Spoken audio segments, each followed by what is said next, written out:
Welcome to the Banker Lamp. Please enjoy the video. You start by verifying essentials. Bluetooth and location are on, and your phone has power. Once done, open the manufacturer app or a generic BLE scanner to begin active searching. You want the watch to be connectable, so check the app's last seen timestamp.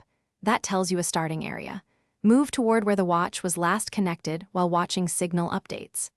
This immediate scanning step is critical because Bluetooth range is short. Speed matters if the watch is stationary or in motion. Now you use signal strength to home in. RSSI numbers tell you relative distance. Less negative means closer. Move in a careful grid pattern and pause at corners to note the reading. That reduces false direction from reflections. Once you get stronger signals, approach slowly and sweep left to right. Small body turns change reception and reveal the direction of highest RSSI.